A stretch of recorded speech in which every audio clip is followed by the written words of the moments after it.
আজকে আমি স্থানাঙ্ক জ্যামিতি শুরু করব। তো ক্লাস 9-এ অলরেডি দুটো বিন্দু এ এবং বি, হয়তো দুটো বিন্দু রয়েছে, সেই বিন্দুর মধ্যে দূরত্ব নির্ণয়ের প্রসেস তোরা স্থানাঙ্ক জ্যামিতির মাধ্যমে শিখে এসেছিস। বা একটা ত্রিভুজের ক্ষেত্রফল নির্ণয় বা একটা চতুর্ভুজের ক্ষেত্রফল নির্ণয়, সেটা ক্লাস 9-এ করে এসেছিস। এবং একটি সরলরেখা, একটি সরলরেখা এবি সরলরেখা পি বিন্দুতে মনে কর এটা m:n অনুপাতে অন্তর্দ্বিখণ্ডিত হয়েছে, অন্তর্দ্বিখণ্ডিত হয়েছে বা দ্বিখণ্ডিত হয়েছে। যদি এরকম হয় অন্তখণ্ডিত বা বহিখণ্ডিত, তাহলে এই পি বিন্দু স্থানাঙ্ক আমরা জানি কি করে বের করে। m ইন্টু এদিকের স্থানাঙ্ক, n ইন্টু এদিকের স্থানাঙ্ক বা m প্লাস n, বা মাইনাস হয় যদি বহিখণ্ডিত হয়। তাহলে এগুলো ক্লাস 9-এ পড়ে এসেছি, যদি ভুলে যাস তাহলে একবার 9-এর বই থেকে কিন্তু দেখে নিতে হবে এই জায়গাগুলো।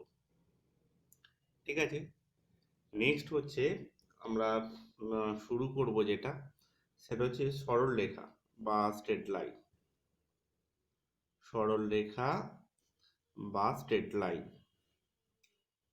এখানে তোদের তিনটে চ্যাপ্টার রয়েছে, 2A 2B 2C। তোদের বইতে 2A শুরু হচ্ছে পেজ নাম্বার 544। ওকে, ফার্স্ট আমরা জানবো যে একটা সরলরেখা সমীকরণটা কেমন হয়। যেমন আমরা ক্লাস 9 বা 8-এও তোরা করে এসেছিস, লেখচিত্র অঙ্কন করেছিস। ax plus by is equal two c, এটা সরলরেখার একটা সমীকরণ, এটা আমরা জানি।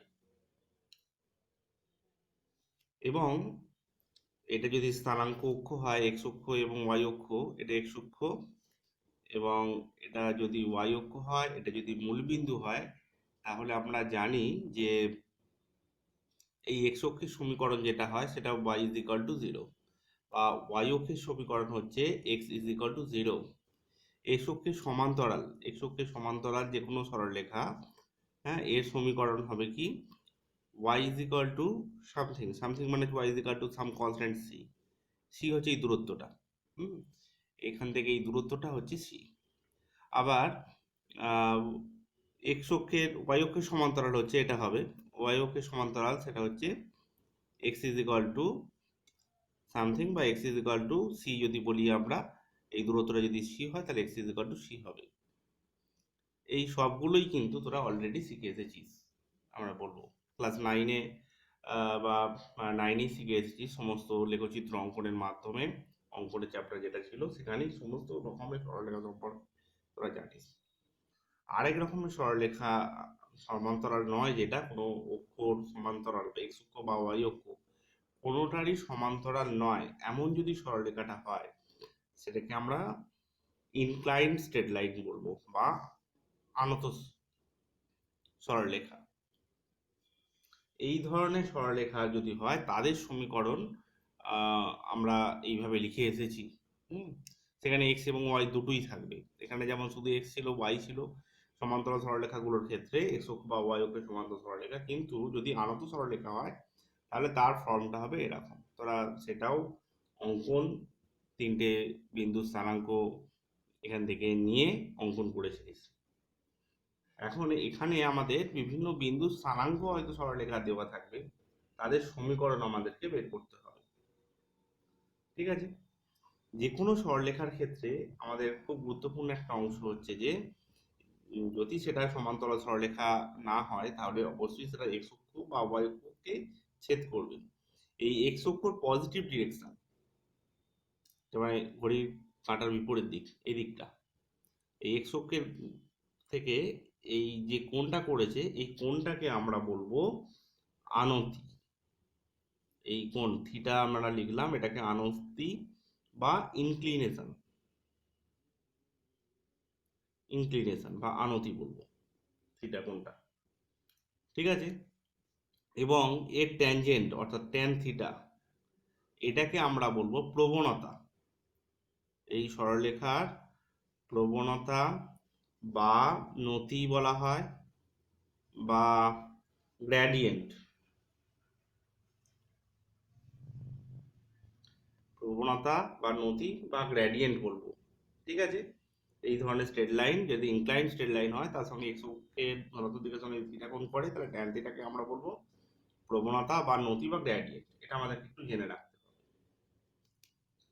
যেমন মনে কর এই প্রবণতা খুব সহজেই আমরা বের করতে পারবো। মনে কর এরকম একটা স্ট্রেট লাইন রয়েছে, এর উপর দুটো বিন্দু স্থানাঙ্ক আমার জানা রয়েছে।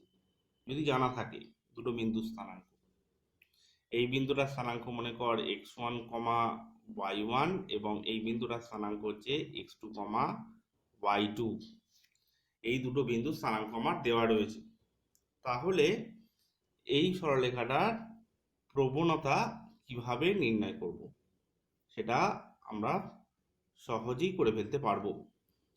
ঠিক আছে, তার জন্য একটা অঙ্কন করছি। আমি অঙ্কন এখানে করছি না, নিচে আর একটা ছবি আঁকছি আমি।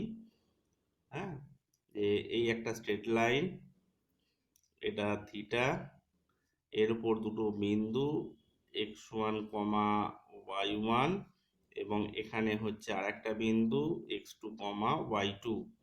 দুটো বিন্দু আমি একটা ছবি এঁকে নিচ্ছি। এখান থেকে একটা পারপেন্ডিকুলার ড্রপ করছি, এখানে একটা পারপেন্ডিকুলার ড্রপ করলাম এবং এখান থেকে এখানে একটা পারপেন্ডিকুলার ড্রপ করলাম। তাহলে দেখ, এই দূরত্বটা হচ্ছে x1, এটা y1 এবং এই দূরত্বটা হচ্ছে x2 এবং এই দূরত্বটা হচ্ছে y2। তাহলে এটা x1 আর এই দূরত্বটা x2, তার মানে এই দূরত্বটা হচ্ছে x2 মাইনাস x1। আচ্ছা, এই দূরত্বটা হচ্ছে y1, তার মানে এই জায়গাটা y1, এটা y1, তার মানে এটাও y1 হবে। আর এই দূরত্বটা হচ্ছে y2, এই পুরোটা এখান থেকে এই পর্যন্ত y2। তার মানে এই y2 থেকে y1 বাদ দিলে এই অংশটা শুধু দূরত্ব হচ্ছে y2 মাইনাস y1। আর এই দূরত্বটা x2 মাইনাস x1 মানে হচ্ছে এই দূরত্বটাও হবে x2 মাইনাস x1। এবার দেখ, এটা থিটা, এটা সঙ্গে এটা প্যারালাল রয়েছে, তার মানে এটাও একান্ত অনুরূপ কোণ হবে, এটাও থিটা হবে। অর্থাৎ tan theta is equal two, সেক্ষেত্রে আমরা লিখতে পারবো লম্ব, অর্থাৎ y2 minus y1 by x2 minus x1, এটা হবে। ঠিক আছে, তাহলে tan theta is equal to y2 minus y1 by x2 minus x1। তাহলে একটা সরলরেখার যদি প্রান্ত বিন্দু দুটো জানা থাকে, হ্যাঁ, দুটো প্রান্ত বিন্দু বা ওই সরলরেখার উপরে যে কোনো দুটো বিন্দু যদি আমাদের জানা থাকে, তাহলে তার প্রবণতা আমরা এইভাবে বের করে নিতে পারবো। এবং এই দুটো বিন্দু যেহেতু স্থানাঙ্ক জানা রয়েছে, তাহলে আমরা এর সমীকরণও বের করে নিতে পারবো। কারণ দেখ, এখান থেকেই করছি, মনে কর এর উপর আরেকটা বিন্দু আমি নিলাম, সেটা হচ্ছে এটা, যে কোনো বিন্দু এর উপর, তো এখানেও নিতে পারি, এখানেও নিতে পারি, বাইরে নিয়ে এদিকে বাইরে নিয়ে যে কোনো জায়গায় নিতে পারি বিন্দুটা। ঠিক আছে, এখন এর উপর যে কোনো বিন্দু তার স্থানাঙ্ক যদি x, y হয় একই রকম ভাবে, তাহলে এই বিন্দুটা এবং যদি x2, y2 বা x1, y1 ধরি, আবার সেই একই রকম ভাবে পারপেন্ডিকুলার ড্র করে, বা আমরা বলতে পারি যে এই বিন্দুটার স্থানাঙ্ক, হ্যাঁ, x, y, এই সরলরেখার উপর দুটো বিন্দু স্থানাঙ্ক x, y, আর একটা বিন্দু স্থানাঙ্ক হচ্ছে x1, y1। এই বিন্দুটা, দুটো বিন্দু স্থানাঙ্ক জানা রয়েছে।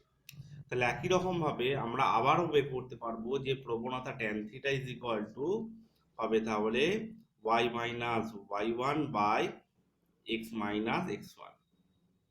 এগুলো কিন্তু আগে পরে তোরা করতেই পারিস, y1টাকে আগে, x1টাকে আগে রাখতে পারতাম, কোনো অসুবিধা নেই তার জন্য।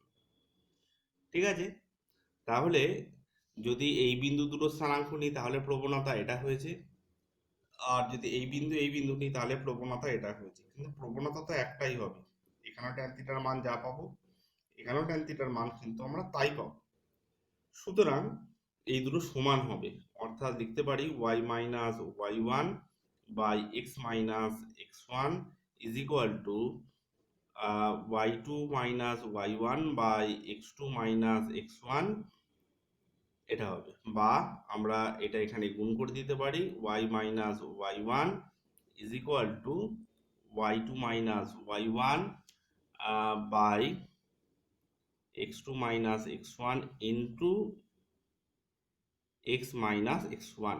এইটা হচ্ছে সরলরেখার সমীকরণ হবে। যদি একটি সরলরেখার উপর দুটো বিন্দু স্থানাঙ্ক x1 y1 এবং x2 y2 জানা থাকে, তাহলে সেই সরলরেখার সমীকরণ হচ্ছে এটা। এটা প্রবণতা।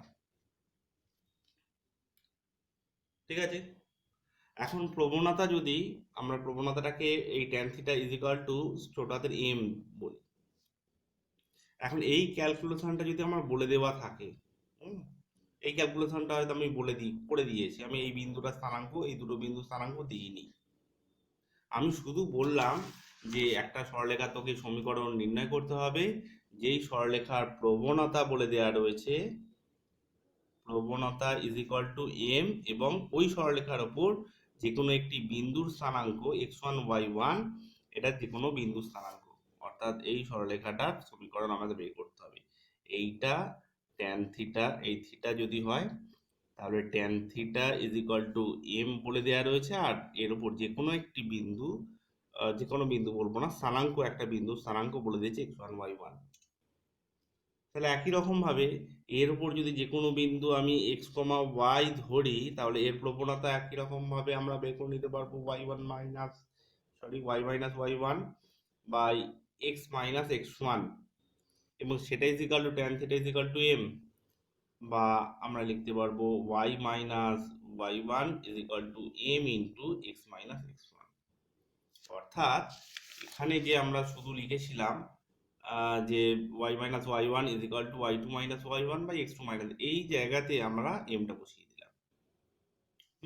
mটা বসিয়ে দিলে এই সমীকরণ আমরা পাবো m into x minus x1। অর্থাৎ প্রবণতা যদি আমাদের দেওয়া থাকে তাহলে আরো সহজ হয়ে গেল সমীকরণটা বের করা।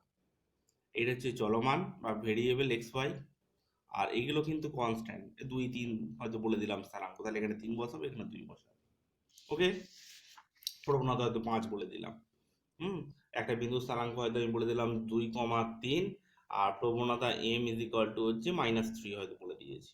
তাহলে সরলরেখার সমীকরণ y মাইনাস y1 মানে হচ্ছে 3 is equal two -3 into x minus 2, বা আমরা এখানে লিখে নিতে পারবো তাহলে y minus 3 is equal two -3x, 3 দুগুণে +6, অর্থাৎ এখান থেকে আমরা লিখতে পারবো 3x plus y is equal two 6 plus 3 9। এটা সরলরেখার সমীকরণ পেয়ে গেলাম। কি বোঝা গেল? আচ্ছা, তাহলে দুটো সমীকরণ আমরা এখানে বের করলাম। একটা হচ্ছে দুটো বিন্দু স্থানাঙ্ক দেওয়া থাকলে, অথবা একটা বিন্দু এবং একটা প্রবণতা যদি সরলরেখা দেওয়া থাকে তাহলেও তার সমীকরণ আমরা বের করতে শিখলাম। এখন বিভিন্ন আকারে সরলরেখার সমীকরণ রয়েছে, যেমন মনে কর আমরা প্রথমেই আলোচনা করেছি যে আকারটা নিয়ে, সেই আকারটা হচ্ছে সাধারণ আকার বা জেনারেল ফর্ম সরলরেখার x plus by is equal two c। এটা হচ্ছে সাধারণ আকার বা জেনারেল ফর্ম। ঠিক আছে, এছাড়া প্যারালাল স্ট্রেট লাইনগুলো সম্পর্কে আমরা আগেই বলেছি এবং জেনারেল ফর্ম সম্পর্কেও বলেছি। ছেদিতাংশ আকার, সেটা হচ্ছে y is equal two mx plus c। ছবিটা এরকম হবে, যদি একটা সরলরেখা ছেদ করে x অক্ষ এবং y অক্ষকে, তাহলে এর প্রবণতা বলে দেওয়া রয়েছে m, এটা প্রবণতা m, এবং এই দূরত্বটা বলে দেওয়া রয়েছে c। যদি হয় জানা থাকে আমাদের প্রবণতা এবং y অক্ষকে কোন জায়গায় ছেদ করেছে বা কত দূরত্ব, মূল বিন্দু থেকে কত দূরত্বে ছেদ করেছে সেটা যদি জানা থাকে, এটা উপরের দিকে যদি ছেদ করে +2 বা +3 +5 +3 এর 5 হবে, নিচের দিকে যদি ছেদ করে তাহলে মাইনাস বসাবো। ঠিক আছে, এটা বলবো আমরা প্রবণতা ছেদিতাংশ আকার। ওকে, বিন্দু প্রবণতা আকার হচ্ছে এটাকে বলা হচ্ছে, দুটো বিন্দুর আকারে আমরা আগেও আলোচনা করেছি। ছেদিতাংশ আকার নেক্সট হচ্ছে ছেদিতাংশ আকার। ছেদিতাংশ আকার হচ্ছে যদি x by a plus y by b is equal to 1, ছেদিতাংশ আকার হচ্ছে এটা। ছবিটা হচ্ছে এরকম হবে, x অক্ষকে a, 0, এই যে x বাই a রয়েছে, এটা a, 0, এবং y অক্ষকে হচ্ছে 0, b। খুব সহজে তোরা বেরও করে নিতে পারবি ক্যালকুলেশন করে। x অক্ষকে যেখানে ছেদ করবে y স্থানাঙ্কটা 0 করব, তাহলে y স্থানাঙ্ক 0 মানে এটা অফ হয়ে যাচ্ছে, অর্থাৎ x by a is equal to 1, that is x is equal to a, x is equal to a, y is equal to 0। একই রকম ভাবে x এর মান 0 বসা, তাহলে y is equal to b পাবি 0, বি। ঠিক আছে, নেক্সট হচ্ছে অভিলম্ব আকার, খুব গুরুত্বপূর্ণ একটা আকার। অভিলম্ব আকারটা হচ্ছে x cos alpha plus y sine alpha is equal to p. ছবিটা কেমন হবে দেখে নে। এটা রয়েছে, সরলরেখাটা হচ্ছে এটা, এটা সরলরেখা। হুম, এই সরলরেখার এই মূল বিন্দু থেকে এই সরলরেখার উপর একটা লম্ব আঁকলাম, এটা লম্ব। এই লম্ব যদি হয়, এই লম্ব সরলরেখাটা, হ্যাঁ, এটা মনে কর এবি সরলরেখার নাম দিলাম। এবি সরলরেখাটা এটা পি বিন্দুতে লম্ব, ওপি লম্ব, ওপিটা এবি সরলরেখার উপর লম্ব। এই ওপি সরলরেখা এই এক্স অক্ষের ধনাত্মক দিকের সঙ্গে আলফা কোণ করেছে, এবং এই লম্ব দূরত্বটা হচ্ছে পি যদি হয়, তাহলে তার সরলরেখাটার সমীকরণ হচ্ছে এই ফর্মে হবে, x cos alpha plus y sine alpha is equal to p. এটা হচ্ছে অভিলম্ব আকার। ঠিক আছে, আচ্ছা, নেক্সট হচ্ছে যে একটি সরলরেখার উপর দুটো সরলরেখার সমীকরণ আমরা বলছি, দুটো সরলরেখার সমীকরণ বলছি যে একটা হচ্ছে A one x plus B B one Y plus C one is equal to 0, এবং A two x plus B two Y plus C two is equal to 0। এটা 1 নম্বর সরলরেখা ধরলাম, এটা 2 নম্বর সরলরেখা। এদের ছেদবিন্দু স্থানাঙ্ক আমরা কি করে বের করব? এদের ছেদবিন্দু স্থানাঙ্ক বের করার প্রসেস কিন্তু আমরা ক্লাস 9-এ করে এসেছি। চারটে যে পদ্ধতি, অপনয়ন, তুলনামূলক, পরিবর্তন এবং বজ্রগুণন পদ্ধতি, এবং আমরা লেখচিত্র সাহায্যেও ছেদবিন্দু স্থানাঙ্কটা বের করি। লেখচিত্রের সাহায্যে অবশ্যই বের করবো না, যে কোনো পদ্ধতি তোরা ব্যবহার করতে পারিস, কিন্তু বজ্রগুণনটা হচ্ছে খুব দ্রুত হবে, ওটা কিন্তু শিখে রাখতে হবে। ঠিক আছে, তাহলে যে কোনো পদ্ধতিতেই এই দুটো বিন্দু ছেদবিন্দু স্থানাঙ্ক আমরা বের করে নিতে পারবো। এই একটা সরলরেখা, এই একটা সরলরেখা রয়েছে, এই ছেদবিন্দু স্থানাঙ্ক আমরা বের করে নেব, এটা আমরা শিখে এসেছি। এখন বলা হচ্ছে যে এই দুটো ছেদবিন্দুর স্থানাঙ্ক যেটা হয়েছে, এইটা দিয়ে আমি কতগুলো সরলরেখা টানতে পারবো? একটা বিন্দু, দুটো বিন্দু দিয়ে একটাই মাত্র সরলরেখা অঙ্কন করা যাবে, কিন্তু একটা বিন্দু দিয়ে আমি অসংখ্য সরলরেখা আঁকতে পারবো।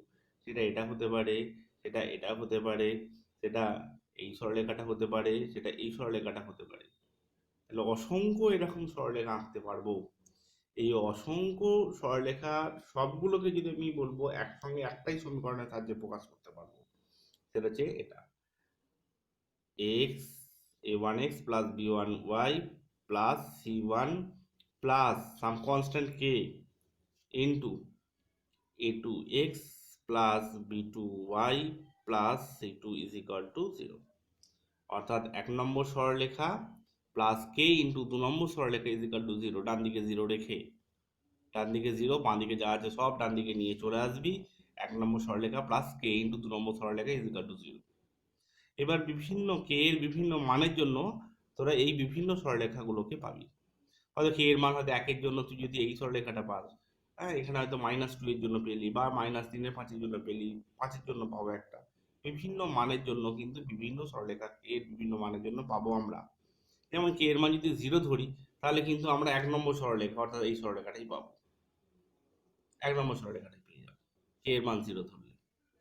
ঠিক আছে, আচ্ছা, এখন হচ্ছে আমি আরেকটা সরলরেখা তোদের এখানে অ্যাড করে দিলাম, যে a3x plus b3y plus c3 is equal to 0। এটা 3 নম্বর সরলরেখা ধরলাম। তাহলে এই দুটো সরলরেখা পেয়েছি, এখানে 1 আর 2 লিখেছি। আমাকে বলা হচ্ছে যে এই 3 নম্বর সরলরেখাটা কখন এই দুটো সরলরেখা ছেদবিন্দুতে যাবে। তাহলে ছেদবিন্দু যদি যায়, তাহলে 1 আর 2 আমরা সমাধান করে যে ছেদবিন্দু স্থানাঙ্কটা পেলাম, সেই ছেদবিন্দুটা এখানেও থাকবে, তাই তো? অর্থাৎ এখানে যদি আমি ছেদবিন্দুটা আলফা কমা বিটা পাই, তাহলে সেই আলফা বিটাটা এখানে বসিয়ে স্যাটিসফাই করাবো। যদি স্যাটিসফাই করে, সিদ্ধ করে, তাহলে বলবো যে হ্যাঁ, এই সরলরেখা দুটো ছেদবিন্দু দিয়ে সরলরেখাটাও গেছে। অর্থাৎ 1 2 এবং 3 সরলরেখা তিনটে সমবিন্দু হবে। সমবিন্দু হওয়ার শর্ত হচ্ছে যে যে কোনো দুটো সরলরেখার ছেদবিন্দুর স্থানাঙ্কটা 3 নম্বরটায় বসাবো, থার্ড ইকুয়েশনটায় বসাবো, বসালে যদি সিদ্ধ করে তখন বলবো যে হ্যাঁ সরলরেখা তিনটি সমবিন্দু হবে। ওকে, নেক্সট হচ্ছে যে আহ, দুটো সরলরেখা, মনে করি একটা সরলরেখা এই একটা সরলরেখা, এই সরলরেখাটার সমীকরণ আমরা ছেদিতাংশ আকারে রাখছি, প্রবণতা ছেদিতাংশ আকারে m1 × x প্লাস c1। আর আরেকটা সরলরেখা, এটা কিন্তু এক্স অক্ষ নয়, এক্স অক্ষ y অক্ষ কোথায় আছে আমি জানি না। এই একটা সরলরেখা রয়েছে y = m2x প্লাস c2, দুটো সরলরেখা। এটাকে আমরা 3 ওখানে লিখেছিলাম, এটা 4 নিলাম, এটা 5 নিলাম। এই দুটো সরলরেখা রয়েছে। এখন এই দুটো সরলরেখার মাঝখানে এইটা হচ্ছে কোণ থিটা, যেমন এখানে এই দুটো সরলরেখার মধ্যে একটা কোণ ছিল থিটা। এই কোণটা হতে পারে, অথবা এটা এক্সটার্নাল কোণ, ইন্টারনাল কোণ, এটা এক্সটার্নাল কোণ।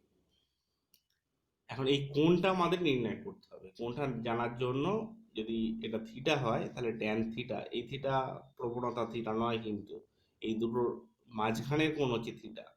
এই সরলরেখা দুটো 1 নম্বর, 5 নম্বর এবং 4 নম্বর এবং 5 নম্বর সরলরেখা দুটোর মাঝখানে কোণ যদি থিটা হয় তাহলে tan theta plus minus m1 প্রবণতা, 1 নম্বরের প্রবণতা, 4 নম্বরের প্রবণতা মাইনাস 5 নম্বরের প্রবণতা বাই 1 প্লাস m1 m2। তার মানে ওই ট্যান a প্লাস b এর ফর্মুলা যেটা করেছি সেই আকারেই রয়েছে, m1 minus m2 by 1 plus m1 m2। Plus minus কেন লিখলাম, তার কারণটা হচ্ছে এখানে দুটো কোণ পাবো, একটা এটা একটা এটা। এখন প্লাস মাইনাস কোণ, এটার জন্য যদি প্লাস হয় তাহলে এটা মাইনাস হবে, বা এটা যদি মাইনাসের জন্য এই কোণটা পাই তাহলে এটা প্লাসের জন্য হবে। ঠিক আছে, দুটো কোণই পাবো আমরা। এবার একটা তার মধ্যে অ্যাকিউট অ্যাঙ্গেল বা সূক্ষ্মকোণ, আর বাকিটা হচ্ছে স্থূলকোণ হবে, একটা সূক্ষ্ম একটা স্থূলকোণ। ঠিক আছে, যদি এই সরলরেখায় 5 এবং 6 যদি প্যারালাল হয়, সমান্তরাল হয়, তাহলে সমান্তরাল যদি হয় তাহলে এই সমান্তরাল সরলরেখা দুটোর মাঝখানে কোণ কত, 0 ডিগ্রি, মানে থিটা = 0। এখানে থিটা = 0 হবে।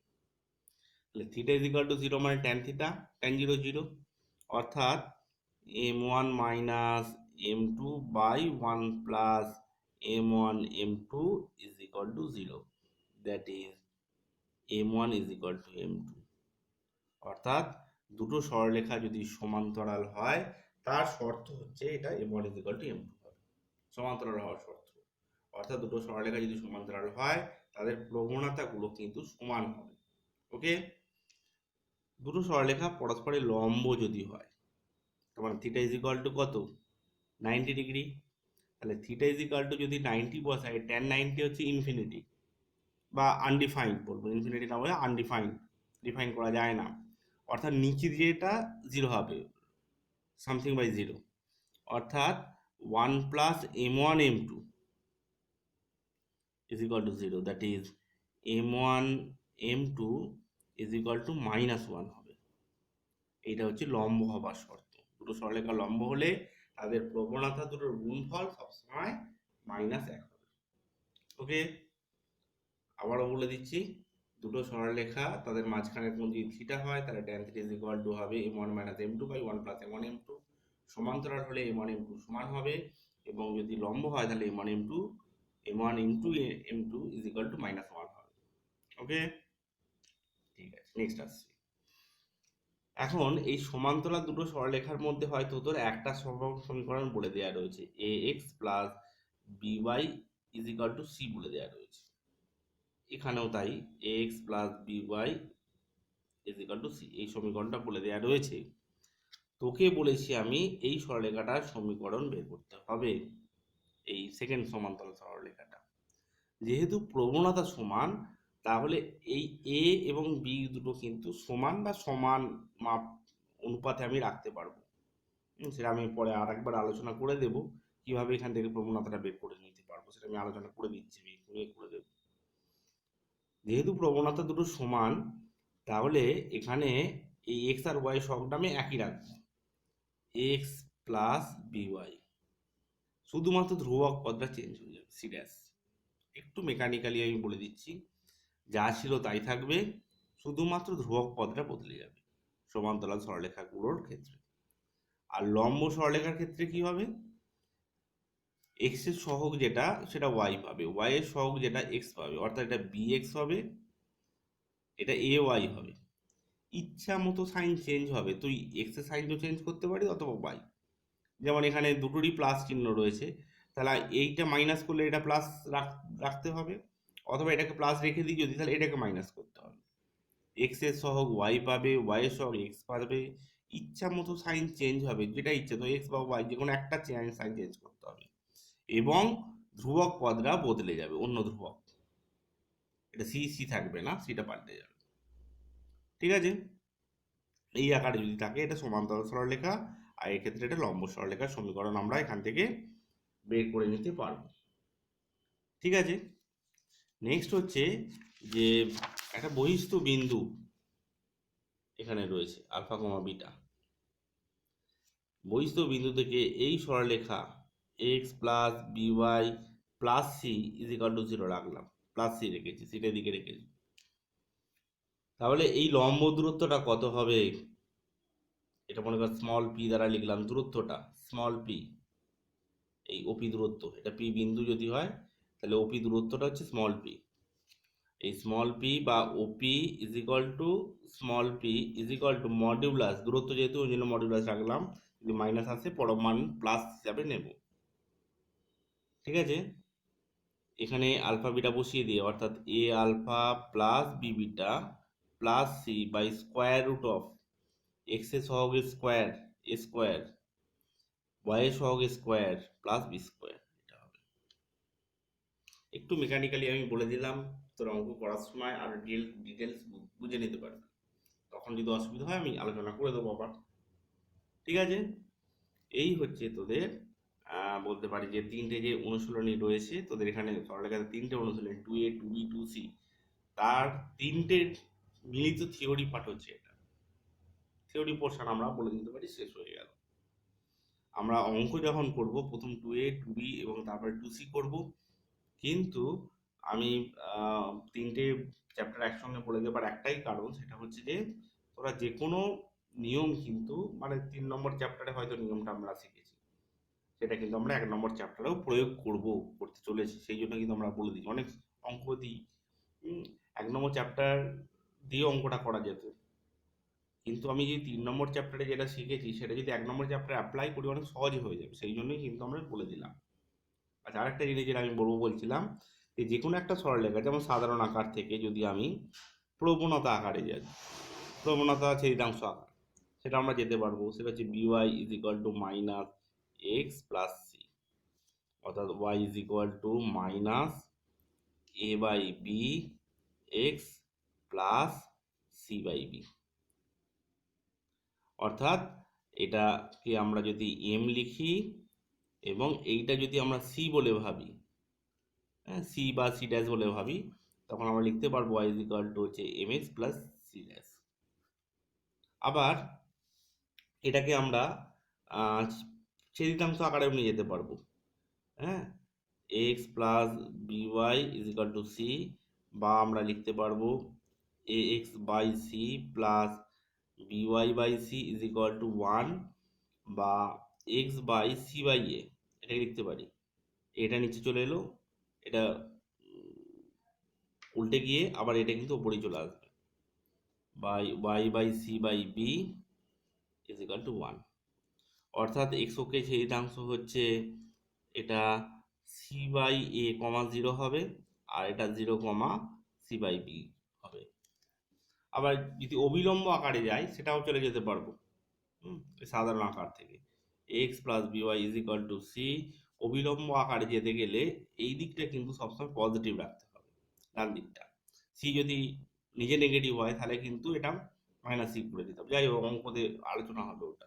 এটাকে অবিলম্ব আকারে গেলে এক্স এর সহগ তার স্কোয়ার, ওয়াই এর সহগ তার স্কোয়ার তার রুট, অর্থাৎ এই root of A square plus B square দিয়ে ভাগ করব, A by root of A square plus B square X plus B by root of A square plus B square Y is equal to C by root of A square plus B square. এখন এটা is equal two যদি cos alpha ধরি, হ্যাঁ, এটাকে cos alpha ধর, তাহলে x cos alpha, এটা যদি এক্স কস আলফা ধরি তো অটোমেটিক এটা কিন্তু সাইন আলফা হয়ে যাবে, অর্থাৎ y sine alpha is equal to এটাকে পি লিখব। এই আকারেও আমাদের অনেক অঙ্কর ক্ষেত্রে নিয়ে আসতে হয়। এই তিনটে আকার, যে কোনো আকার থেকে আমি যে কোনো আকার নিই। আবার এই অবিলম্ব আকার থেকে আমি খুব সহজেই জেনারেল ফর্মে এবং তার থেকে ছেদিতাংশ আকার বা যে কোনো আকারে কিন্তু আমি চলে যেতে পারবো। ঠিক আছে, এই হচ্ছে থিওরি পোর্শনটা কিন্তু আমাদের এই পর্যন্ত থাকলো। এরপরে আমরা অঙ্কে আসবো। অঙ্ক তোরা আগে প্রথমেই তোরা এখন করবি যেটা কাজ, সেটা হচ্ছে যে উদাহরণে যেটা দেয়া রয়েছে ফার্স্ট 2a করবি, 2a কমপ্লিট হলে 2b, 2b কমপ্লিট হলে 2c আসবো। প্রথম হচ্ছে 2 এর যে অঙ্ক করে দেওয়া রয়েছে সেগুলো একটু ভালো করে দেখবি, দেখে তারপর নেক্সট অঙ্কতে এক্সারসাইজের যে অঙ্কগুলো করতে দেওয়া রয়েছে সেগুলো দেখবি। ঠিক আছে, আজকে এই পর্যন্তই থাক।